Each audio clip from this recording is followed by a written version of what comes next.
আসসালামু আলাইকুম।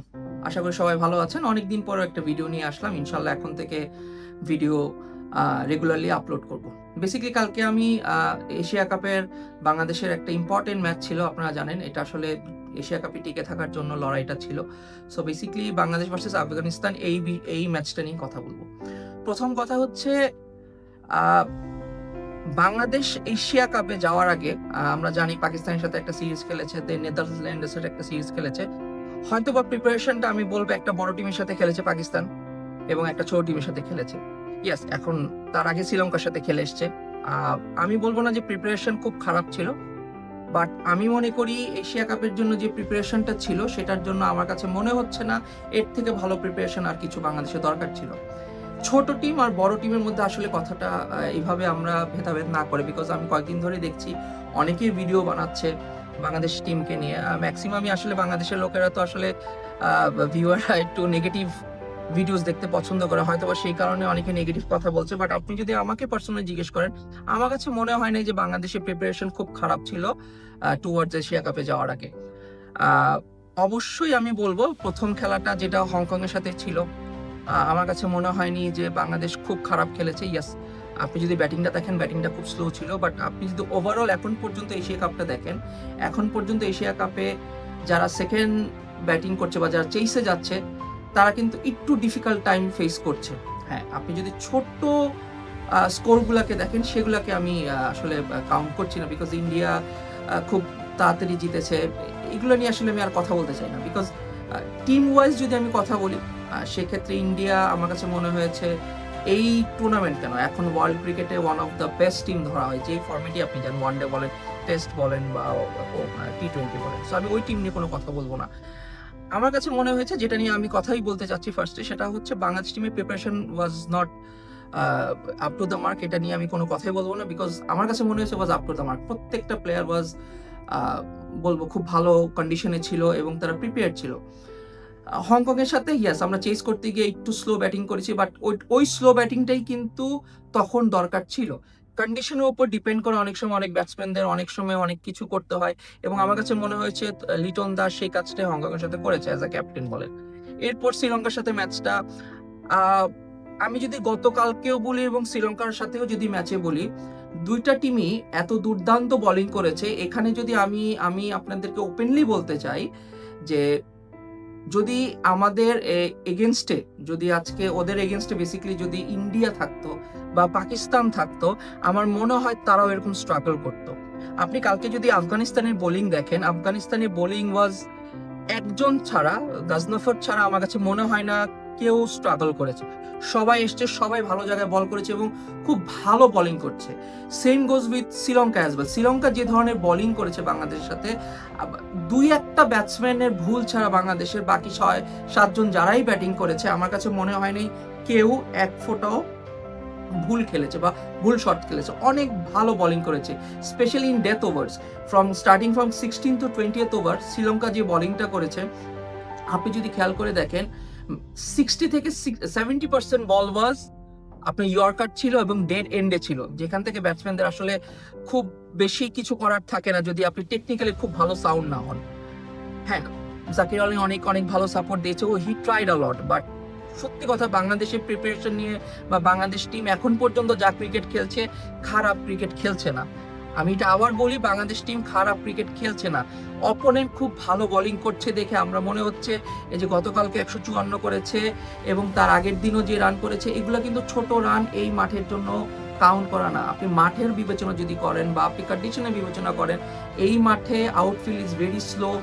মাঠও অটোমেটিক, আমার মানে সত্যি কথা বলতে বড় মাঠ মারলেই যে খুব ভালো 6-4 হচ্ছে তাও কিন্তু না।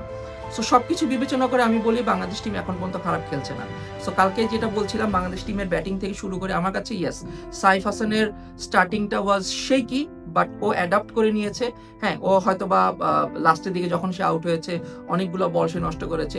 আমার কাছে মনে হয়েছে হি ওয়াজ নার্ভাস। আমার কাছে মনে হচ্ছে বিকজ আমি যতদিন সাইফের ক্রিকেট খেলা দেখেছি ডোমেস্টিকে, হি ইজ ভেরি সাউন্ড এবং টেকনিক্যালি খুব গুড প্লেয়ার।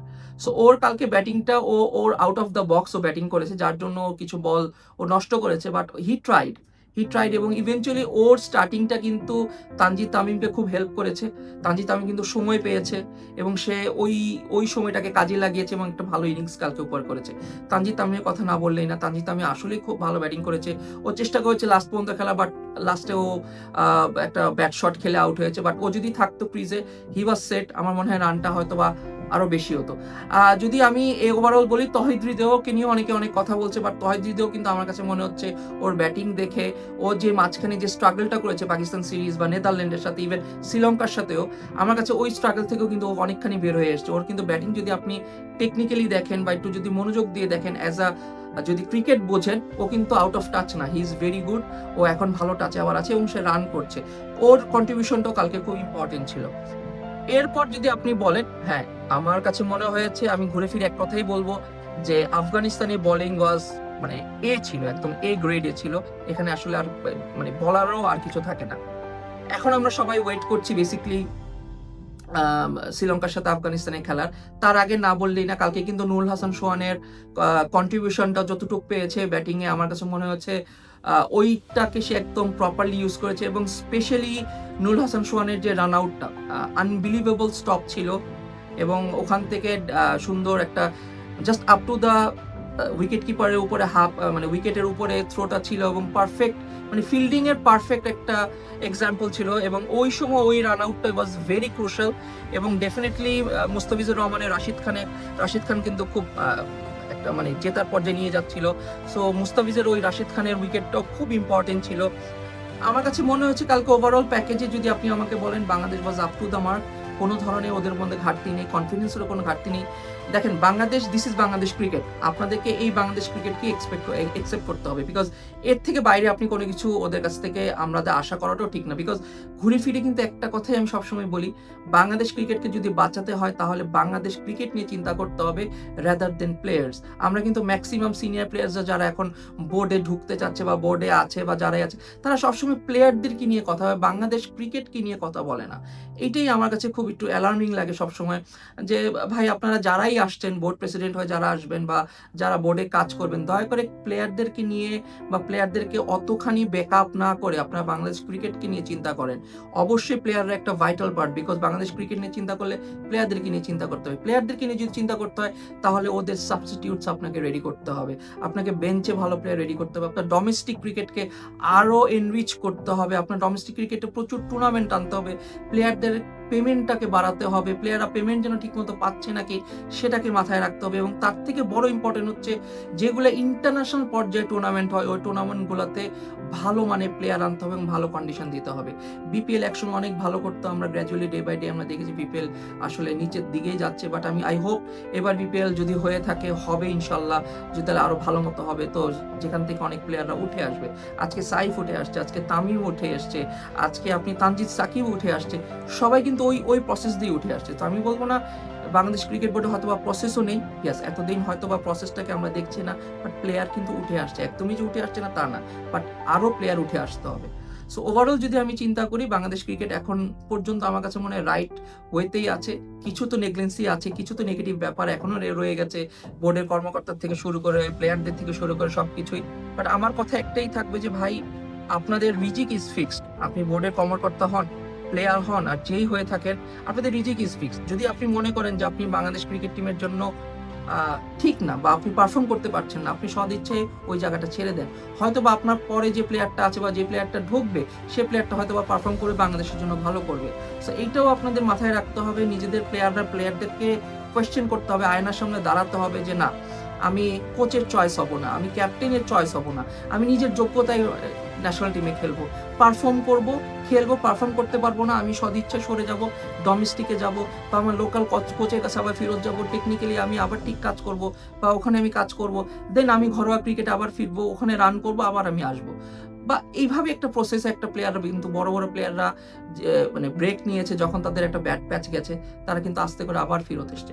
সো আপনাদের সবার কাছে আমার একটাই রিকোয়েস্ট, আমরা বাংলাদেশ ক্রিকেটকে সাপোর্ট করি, বাংলাদেশ ক্রিকেট টিমকে সাপোর্ট করি, রাদার দেন ওদের সম্বন্ধে নেগেটিভ কথা না বলে। বাংলাদেশ ক্রিকেট বোর্ড এখন অনেক ধরনের কাজ করছে, দেখছি কোচেসদেরকে ট্রেনিং দিচ্ছে, লেভেল 3 কোচিং প্রোগ্রাম হচ্ছে, দেখলাম লেভেল 2 হচ্ছে, আম্পায়ার কোচিং হচ্ছে। So it's a very good sign. বড় বড় আম্পায়ারদেরকে নিয়ে এসে কোচিং করানো, আপনার কোচিং করানো হচ্ছে আম্পায়ার উপর। সো সব দিকেই কিন্তু এনরিচ হচ্ছে। সো এখন আমাদের টাইম আসলে নতুন বাংলাদেশ এসছে, নতুনভাবে একটু বাংলাদেশকে দেখা, বাংলাদেশ প্লেয়ারদেরকে হেল্প করা, এবং অবশ্যই যারা আপনারা মিডিয়াতে কাজ করছেন, তারা দয়া করে একটু ভালো ভালো বাংলাদেশ ক্রিকেট নিয়ে কথা বলা। এটাই আপনাদের কাছে আমার আশা রেখে আজকে এখানে শেষ করছি। ইনশাল্লাহ আবার নতুন ভিডিও নিয়ে আসবো।